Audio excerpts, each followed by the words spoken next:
Bonjour et bienvenue, nous sommes chez Village Semences qui nous accueille chaque jour, le stand de SEMAE. C'est le hall 2 du salon de l'agriculture et comme chaque jour, je partage avec vous ce que nous vivons ici. Il est un petit peu plus de 10 heures, le public arrive, ça se densifie dans le courant de la journée. Chaque jour, le public français est au rendez-vous, montre son intérêt pour l'agriculture, pour l'élevage, bien sûr. On va voir les animaux, mais on s'intéresse aussi aux sciences du vivant, au génome par exemple, à toutes ces questions qui sont évoquées et naturellement au traitement des plantes. Ce sera d'ailleurs le sujet aujourd'hui de Stop Intox. C'est chaque jour une petite cure de désintox pour en revenir à des éléments scientifiques, à des éléments académiques, sortir des débats idéologiques, des biais idéologiques qui très souvent traversent les débats autour de l'agriculture. Alors, éco-phyto, c'est le titre de l'émission. Remettre les indicateurs à l'endroit, ça doit vous dire quelque chose. Vous avez vu probablement au cours des dernières semaines, vous avez des panneaux indicateurs qui annoncent les communes à l'envers. C'était le sens d'un message du monde agricole. Remettons les choses à l'endroit. Et pour évoquer cette question, eh bien, je reçois aujourd'hui Olivier Bidault. Bonjour, bonjour monsieur. Vous êtes dirigeant d'un négoce. Prenez votre micro. Ça s'appelle l'ICIPA. Vous êtes membre également de la Fédération du négoce agricole. Avec vous, on va s'interroger sur et s'intéresser à la question des indicateurs. À côté de vous, Gilles Rivière-Wegstein, bonjour. Gilles, bonjour. Vous êtes rédacteur en chef de Agriculture et Environnement. Et on me disait tout à l'heure que c'est vous qui avez inventé l'expression agribashing. Bon. Absolument, ici d'ailleurs. Ici même. Bon, alors c'est un endroit historique. Olivier Coupry, membre du collectif Ici la Terre, vous êtes agriculteur vous-même. Il y a beaucoup d'agriculteurs autour de la table. Et puis, salut. C'est bien ça, non? Salut. Ouais, salut. Bruno Cardo, AgriTwito, vous êtes agriculteur vous-même. Vous communiquez comme beaucoup d'autres d'ailleurs sur les réseaux sociaux. C'est utile, cette communication, parce que ça parle au public, ça permet de mieux connaître ce métier. On arrive souvent avec ce métier des idées simples, voire simplistes, et vous les corrigez. Vous nous montrez que c'est la science du vivant. On va rentrer précisément dans ce qui ne se voit pas, dans ce qui est un peu invisible. Les indicateurs, remettre les indicateurs à l'endroit, éco-phyto. Est-ce qu'on peut faire, Olivier Bidault, un petit point d'actualité? J'ai compris que le gouvernement avait entendu le message du monde agricole, mais les objectifs restent les mêmes. Réduire de 50% la part des intrants. D'abord, peut-être une question de vocabulaire. Qu'est-ce qu'on met sous l'ombrelle, le vocabulaire, l'ombrelle du mot intrant? Les intrants sont principalement les outils de production. Quand je dis les outils de production, les engrais, les semences et autres, mais plus particulièrement les phytosanitaires. Alors quand on parle des phytos, souvent vous savez, il y a des mots qui font peur. Produits de protection des plantes, si ça vous plaît mieux. Médicaments des plantes? Oui, je préfère produits de protection des plantes. Bon, très bien. L'objectif reste le même, réduire de 50%? Oui, qui est peut-être une hérésie, on n'en sait rien. Le problème, c'est qu'aujourd'hui, on n'a aucune étude qui nous permet de savoir s'il faut réduire de 30, de 20, de 40, de 50. C'est un peu embêtant, non, quand on parle de science? C'est tout à fait ça, et c'est un objectif qui a été fixé il y a déjà très longtemps, et sans avoir mesuré l'impact, ce pourcentage ne veut rien dire actuellement. Ce qui est intéressant de savoir, c'est l'orientation que ça prend. C'est un objectif que vous qualifieriez de politique ou de scientifique? Politique. Bon, tour de table, chacun 30-40 secondes, vous me donnez votre avis là-dessus. Réduire, Gilles Rivière, Wegstein, réduire les phytos de 50%, objectif politique, technique, scientifique, non, comment on le qualifie? C'est un objectif politique qui a été fixé par une association anti-pesticides qui s'appelle Pan-Europe avant le Grenelle Environnement. Et c'est un projet qui a été vendu, c'est un objectif qui a été vendu par François Verrette, membre à l'époque de Génération Future, et auquel le président de la République a adhéré, qui n'a aucun élément scientifique derrière. 50%, c'est parce que ça sonne bien, que c'est comme moins 50% de nucléaire, et ça ne veut rien dire. C'est un objectif qui colle au gouvernement comme un sparadrap, comme le sparadrap du capitaine Haddock. Et il faudrait s'en débarrasser le plus rapidement possible et le remplacer par d'autres objectifs. Est-ce que c'est possible de se débarrasser? Bien sûr, puisque c'est un objectif qui ne tient pas la route. Il faut réduire, il faut trouver d'autres objectifs. Les objectifs qui intéressent la population, c'est la réduction des risques sanitaires et la réduction des risques environnement, c'est tout. Les autres objectifs, tant qu'on aura gardé le même objectif, c'est de l'esbrouf, on fait n'importe quoi. Alors, Olivier Coupry, vous êtes agriculteur, vous-même, membre du collectif Ici la Terre. La terre, c'est un peu votre outil de travail. C'est un facteur de production, comme disent les économistes, essentiel dans l'agriculture. Lorsqu'on met à l'intérieur, évidemment, ce qu'on jette sur la terre, ce qu'on plante, ça a de l'importance parce que ça permet de maintenir l'actif en état de bon fonctionnement. Est-ce que vous vous sentez à l'aise avec cet objectif de réduction de 50% des phytos ? Alors absolument pas. Alors moi qui ai la chance d'avoir les pieds sur terre sur mon exploitation, je suis bien conscient que c'est vraiment un objectif qui est complètement dogmatique. On sait qu'il y a une vingtaine d'années, le Danemark a pris cette mesure et ils sont devenus importateurs de blé parce que leur blé Suède aussi n'était plus aux normes pour la consommation, pour faire du pain. Donc voilà, c'est un objectif qui n'est pas lisible, qui n'est pas accepté. On parle souvent en termes de mesures, voilà, de l'acceptabilité des décisions qui sont prises. Et l'acceptabilité de cette mesure de 50% n'est pas du tout comprise sur le terrain par les agriculteurs. Bon, alors on va rentrer dans le détail. Bruno Cardo, on évoquait l'Europe du Nord. Vous savez qu'en Suède, la politique du gouvernement a été une politique environnementaliste. Il y a un courant environnementaliste puissant, d'ailleurs, en Suède, tout à fait respectable.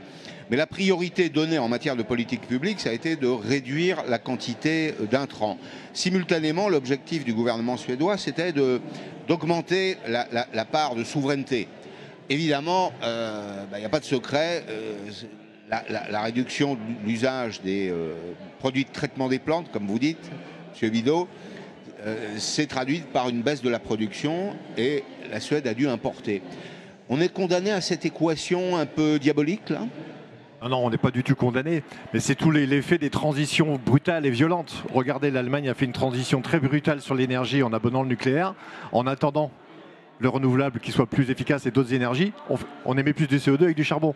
Donc on doit absolument faire une transition raisonnable et raisonnée, et pour ça il va falloir des moyens. Moi, je ne vois pas énormément de moyens R&D en France et surtout au niveau européen. Je pense qu'on n'est pas conscient en fait des sommes magistrales qu'il va falloir pour faire cette transition. Moi, agriculteur, je suis conscient qu'il faut les faire. Tout comme les transitions sur le fossile d'ailleurs. Ouais, d'accord. Je pense que l'exemple avec la comparaison avec les questions d'énergie est tout à fait essentiel. C'est-à-dire qu'en 1998, le Premier ministre Lionel Jospin décide avec la ministre de l'Environnement, Dominique Voynet, d'interrompre le surgénérateur Phénix. Et puis progressivement, pendant 20 ans, on désinvestit le secteur du nucléaire et on se retrouve aujourd'hui à rouvrir à Saint-Avold notamment des centrales à charbon. Même chose pour les Allemands. Ce que je comprends, vous voyez, là où il y a symétrie, ce que je comprends, c'est que quand on n'a pas préparé la transition, on est otage de ses propres formules. Et la réduction de 50% des phytos, elle serait acceptable s'il y avait des alternatives. Mais est-ce que vous me confirmez, M. Bidault, qu'il n'y en a pas ? Alors, on ne peut pas dire qu'il n'y a pas d'alternative, il y en existe, mais qui ne permettent pas d'atteindre 50% aujourd'hui. Les alternatives qui existent depuis quelques années ont permis de baisser de l'ordre de 25% l'utilisation des pesticides. Mais tant qu'on n'aura pas compris que les solutions alternatives, il faut qu'elles fonctionnent en combinatoire avec des produits de synthèse, on n'y arrivera pas. La solution alternative... Expliquez-moi ça. C'est un peu de produits phyto, oui. un peu de substituts. Un peu de solutions alternatives, que sont les solutions alternatives digitales, mécaniques ou biocontrôle, parce qu'on ne peut pas tout écarter, mais il faut qu'il y ait du combinatoire avec du produit de synthèse. Qu'est-ce que c'est que le biocontrôle ? Le biocontrôle, c'est des produits qui sont issus de la recherche, de la recherche via les bactéries, via des champignons, etc., etc. On va dire plutôt des produits propres qui ne sont pas des produits de synthèse, mais cette avancée vers la protection de l'environnement et la protection de l'utilisateur et bien sûr du consommateur ne pourra se faire qu'avec du combinatoire. Solution alternative à 100%, c'est impossible. Aujourd'hui, on n'a pas les moyens. Gilles Rivière, moi j'ai compris que les labos sont prêts à chercher. J'ai compris que les chercheurs sont dans les starting blocks. Et pour trouver des alternatives aux phytos. D'ailleurs, ce monde n'est pas un monde conservateur. Les produits ont évolué, j'imagine. depuis une ou deux générations. On ne traite plus les plantes de la même façon aujourd'hui qu'il y a 50 ans. Mais on me dit que ce qui manque souvent, c'est une petite autorisation administrative, un petit feu vert pour qu'enfin on se décide à chercher des alternatives. C'est aussi caricatural que ça ? Oh, je ne pense pas. Je pense que toutes les entreprises phyto cherchent des alternatives. Mais de nouveau, revenons au cœur du sujet. Tant qu'on n'aura comme objectif une diminution quantitative, ça n'a aucun sens. Qu'est-ce que la population veut? La population veut une réduction des risques sanitaires et des risques pour l'environnement. Donc la priorité, avant de discuter de toute chose, c'est d'avoir des indicateurs qui montrent si oui ou non on a des progrès dans ces deux domaines-là.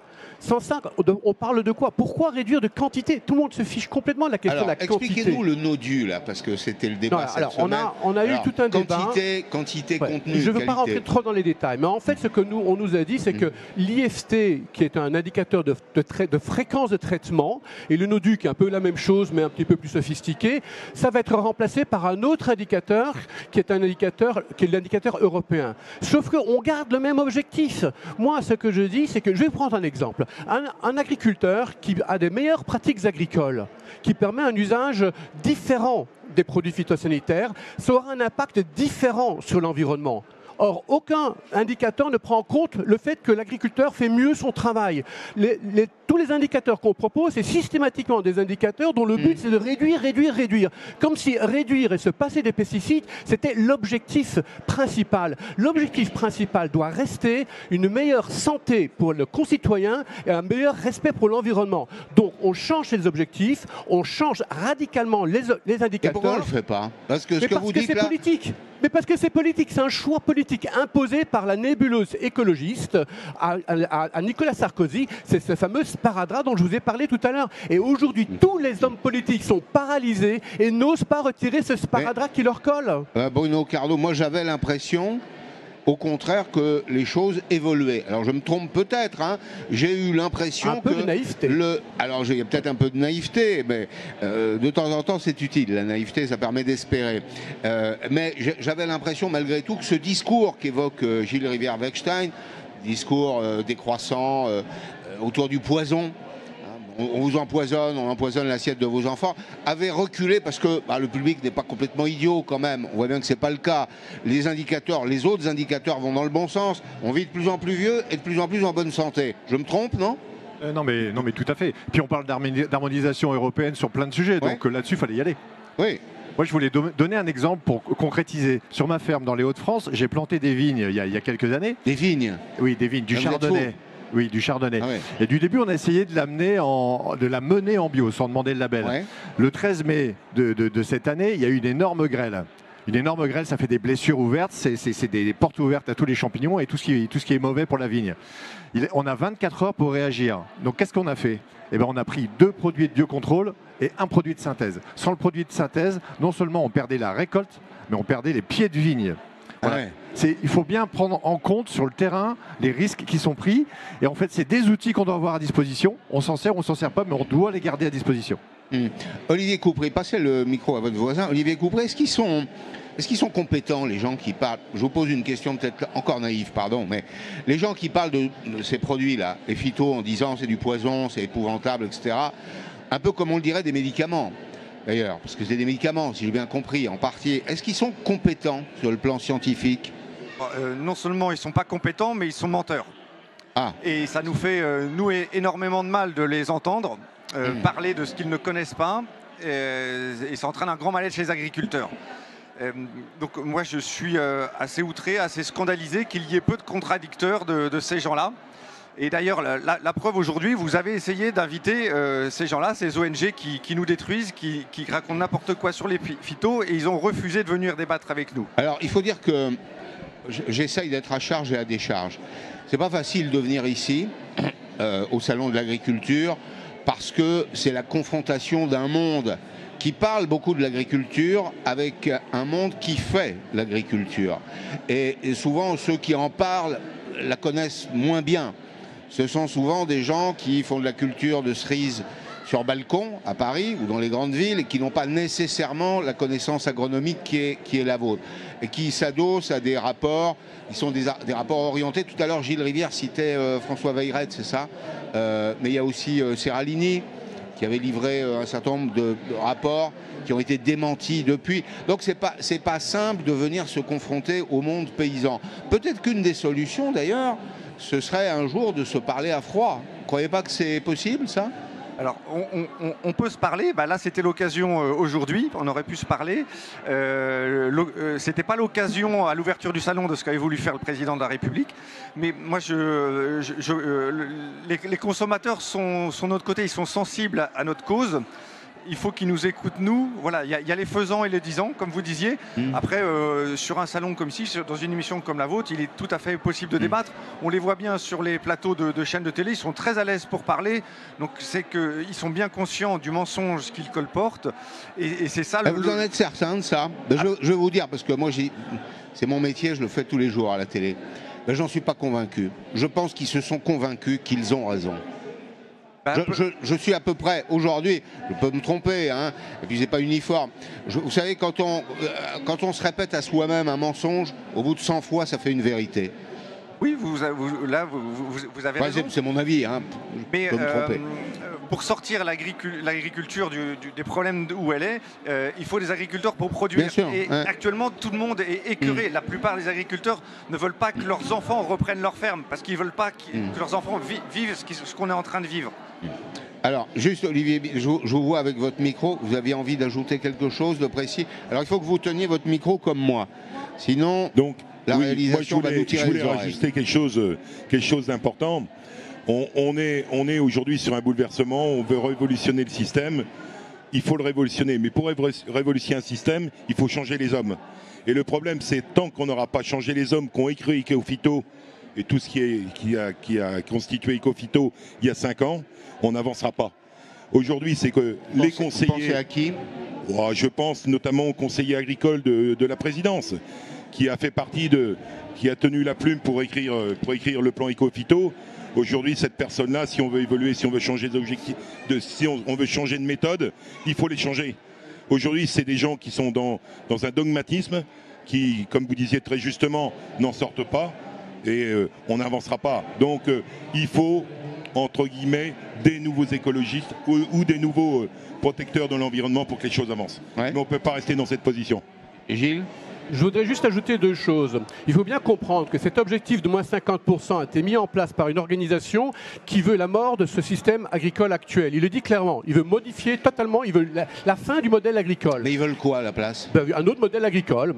C'est leur choix. Et ils savent très bien qu'en mettant cet indicateur-là, c'est un indicateur qui permettra d'aboutir à la mort de ces systèmes. Premièrement. Deuxième chose que je veux dire, tant qu'on aura gardé l'objectif de réduction de moins 50% de phytosanitaires, on sera dans la logique de la surtransposition par rapport à l'Europe. Car je tiens à rappeler le fait qu'il n'y a aucun objectif européen de réduction de 50% quantitatif de phytosanitaires. Donc d'un côté, vous avez Macron qui dit c'est fini avec les surtranspositions, et de l'autre côté, vous avez le même Macron qui dit oui, mais on va continuer avec une surtransposition. C'est de l'hypocrisie au niveau 10.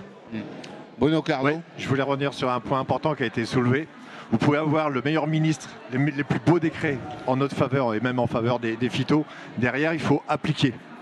Et il y a aussi un truc qui se passe, c'est l'interprétation. On le voit sur les fossés, par exemple. On peut avoir des interprétations en local qui sont différentes. Et du coup, ça ne s'applique pas. Je crois que le président Macron pique une colère en ce moment là-dessus, sur l'application de l'administration de tout ce qui est et il va être décidé. C'est pour ça que je posais la question tout à l'heure. Je vous la posais, Gilles.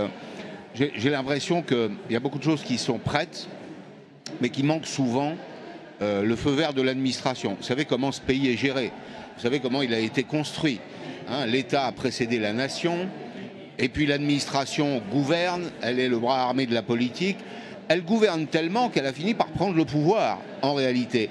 Et on s'aperçoit de quoi ? Alors, je voudrais votre avis là-dessus.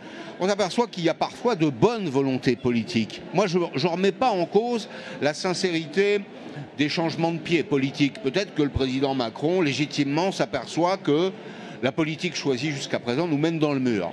Bien, on réajuste, on réoriente, et puis on s'aperçoit qu'il y a un mur qui est celui de l'inertie administrative. La France, c'est-à-dire que dans ce pays, les décisions ne sont exécutées que si elles sont exécutées par des fonctionnaires, et s'ils ne le veulent pas, M. Bidot, ça ne marche pas. C'est tout bête. Hein. C'est ce qui se passe actuellement. C'est pour ça que je vous dis, si on veut changer d'orientation, il faut changer les hommes. On n'a pas le choix. Oui, mais on ne va pas changer toute l'administration. Je ne dis pas changer toute l'administration, mais au moins les donneurs d'ordre. Les Américains le font. Et on a bien... Oui, on a les bien, Américains le font, mais on n'est pas américains. Pascal. Il n'y en a pas 50 à changer. Hein. Non, combien allez, entre 3 et 10 personnes. Entre 3 et 10 personnes. Pascal, on a bien fait ça dans le nucléaire. Le plan social de M. Bidault, de 3 à 10 salariés, fonctionnaires. Des hauts fonctionnaires. Des hauts fonctionnaires, bien sûr. Hein.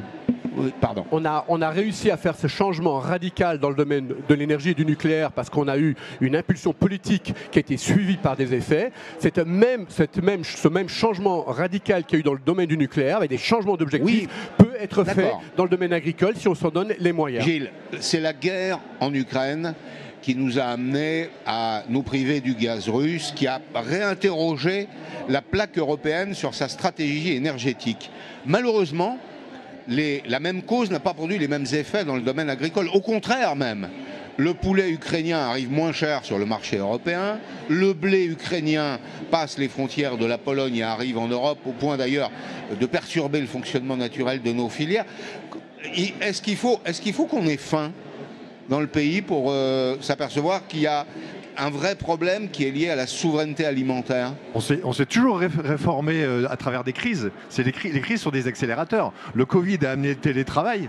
On y serait allé, mais on y allait beaucoup plus vite. C'est pas une crise, ça. Ouais. Mais je veux dire, une crise sanitaire. D'accord. Derrière la crise de l'énergie. Donc c'est des accélérateurs. Donc oui, il faut qu'on se réforme à travers ça, qu'on tire les leçons et puis qu'on agisse rapidement. Je reviens à la question de Ecophyto. Est-ce que l'objectif des 50%, là, ça désarme l'agriculture française? J'utilise volontiers ce mot-là, parce que c'est le président de la République qui l'a utilisé, en disant il faut réarmer, c'est-à-dire qu'on recommence à parler en termes de puissance. Écoutez, j'ai fait une trentaine d'interviews avec des responsables agricoles, toutes filières confondues, en leur demandant quel est ce qui vous bloque le plus aujourd'hui. C'est la première année, Pascal, la première année où j'entends une voix unanime de la part de tous les producteurs, de toutes les filières confondues. Le problème aujourd'hui, c'est les surtranspositions dans le domaine des phytosanitaires. C'est-à-dire que oui, nous sommes en train de désarmer la France à travers la question des phytosanitaires, parce que nous sommes en train de désarmer notre agriculture. Et c'est l'objectif voulu par les écologistes à travers tout ce qu'ils ont mis en place et qu'il faut absolument évacuer rapidement si on veut pouvoir réarmer la France alimentaire comme on l'a fait au niveau énergétique. Monsieur Coupry? Oui, il y a des cultures comme le colza où on a du mal à produire du fait d'un manque de molécules pour lutter notamment contre les insectes. Donc c'est une culture qui à terme pourrait disparaître, qui a déjà disparu dans certaines régions françaises.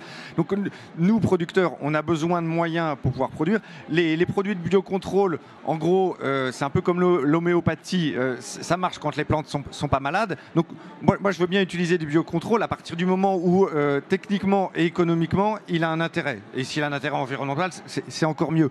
Là, actuellement, cette diminution de 50% des produits phyto, on n'a pas les moyens techniques pour pouvoir le faire. Et donc, je ne comprends pas cet objectif qui est vraiment dogmatique. Après, si on veut plus d'importation, c'est un projet social pour l'agriculture. Voilà, on peut nous dire, changer de modèle, faites une agriculture décroissante, on met 50% des agriculteurs, on ferme les boutiques, comme a dit le président, et on va aller faire autre chose. Ça a été fait en Angleterre, ça a été fait à travers une loi qui s'appelle Environment Management, quelque chose comme ça, enfin, une loi qui est une loi environnementaliste qui organisait la décroissance, la décapitalisation du cheptel, mais aussi la décroissance, avec un objectif très clair qui était d'entretenir le paysage. Bon, le résultat des courses, Bruno Cardo, c'est que les Anglais, qui étaient des exportateurs de grandes cultures, en importent maintenant, et surtout que l'Angleterre vient de signer des accords de libre-échange. Ça peut faire sourire avec la Nouvelle-Zélande et l'Australie pour importer du bœuf et du mouton. On se demande où est l'intérêt pour l'environnement. C'est tout le drame. Le politique veut se montrer plus vert, plus vertueux, et au final, on baisse des volumes de production et même on perd des pans entiers. On a perdu la cerise, on est en train de perdre l'endive, le chicon. Et tout ce qu'on perd et tout ce qu'on ne produit plus, ces volumes-là sont importés. Et c'est concret au niveau européen aujourd'hui. Je voulais rajouter un exemple sur les surtranspositions, c'est-à-dire que la betterave, donc le sucre, 700 000 tonnes de sucre ukrainien qui nous arrive sur un équilibre de marché européen d'1 million de tonnes. Le planteur de betterave ukrainien a 29 outils de plus que moi pour produire ces betteraves. Quand vous dites outils, c'est des produits. Alors les outils chimiques, hein, les substances actives, et dedans il y a les fameux néonicotinoïdes, et je rajoute une surtransposition intra-européenne. Une quinzaine de pays européens vont utiliser cette année pour se planter des betteraves, semer des betteraves, les néonicotinoïdes. Voilà, 2 molécules qu'on m'interdit. Et quand je croise Marc Fesneau ici, il n'y a pas de sujet, voilà, c'est pas possible, on n'aura pas cet outil cette année. Voilà. Donc on est encore. Vous avez interrogé le ministre là-dessus? Oui, bien sûr, oui. Ils sont d'accord d'ailleurs les deux là, Marc Fesneau. J'ai même interrogé le ministre de l'écologie qui vient de passer là, c'était il y a 2 jours, et voilà, ils restent dans des postures de non-régression, des postures qui sont totalement politiques, et ils ignorent que moi, betteravier français, je vais prendre mon risque. Je vais semer de la betterave avec le risque jaunisse, hein, on parle de puceron, vecteur de jaunisse, et c'est mon risque, c'est pas le sien. Donc on verra bien. Non mais le problème, Bruno, c'est que on a interdit une famille. On n'a pas interdit une matière active, on a interdit une famille. Donc cette famille qui permet de lutter contre les pucerons d'une façon générale dans toutes les cultures, on a interdit la famille. Donc toutes les matières actives, même propres, qui vont sortir de cette famille, seront interdites en France. Et là, on est bien dans la surtransposition européenne. Et ça veut dire, vous parlez des néonicotinoïdes? Alors c'est la famille des néonicotinoïdes, mais la matière active que Bruno parle, c'est l'acéprétamide, l'acétamipride, qui est autorisée dans les 15 autres pays. Et nous, en France, on était plus fort que tout le monde, on a interdit une famille, et pas une matière active, une famille. Et on l'a interdit en enrobage de graines et en aspersion. C'est pour ça qu'aujourd'hui, les autres utilisent. Oui, l'enrobage, c'est la graine, c'est ça, la semence est enrobée du produit. Les Allemands conservent l'autorisation des néos en pulvérisation, ce qui est pire, épouvantable, quoi. Bon. Alors, il nous reste un petit peu plus de 3 minutes. Je voudrais que vous me disiez en 30 ou 40 secondes chacun si je me trompe quand je pense malgré tout que ce salon, le 60e, là, marque peut-être un tournant dans l'histoire agricole. J'ai l'impression qu'un certain nombre de sujets qui n'étaient pas traités le sont. J'ai l'impression, Olivier Bidault, que, on commence avec vous, j'ai l'impression qu'il y a une forme de prise de conscience que l'agriculture a besoin d'outils, pour reprendre la formule de Bruno Cardo, pour travailler. Je me trompe ou pas? Alors, je suis un peu convaincu de la même chose. Je pense que l'élément déclencheur a été l'arrivée des agriculteurs sur les routes il y a 3 semaines. Je pense que là, il y a une prise de conscience qui est en train de se mettre en place, pas seulement au niveau de politique, mais au niveau de la population, en disant mais c'est pas possible tout ce que les agriculteurs peuvent vivre actuellement. Et je pense que cette prise de conscience est là. Maintenant, je vous dis, on ne changera pas les choses tant qu'on ne changera pas les hommes. Donc il va être temps qu'on change les hommes pas au niveau du gouvernement, mais au niveau des instances gouvernementales, c'est-à-dire les hauts fonctionnaires, quelques hauts fonctionnaires, pour que les choses avancent. Mais cette prise de conscience est bien existante aujourd'hui.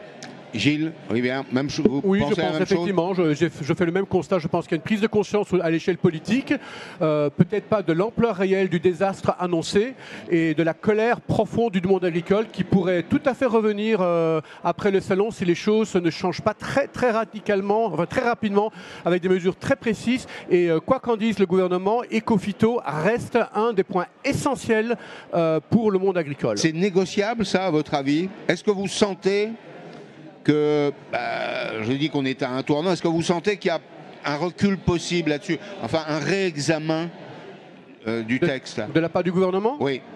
Je pense que c'est possible. Maintenant, il y a des freins et je suis tout à fait d'accord. Les freins sont beaucoup plus dans l'administration que chez le politique. Votre point de vue. Je répondrai à votre question dans un an.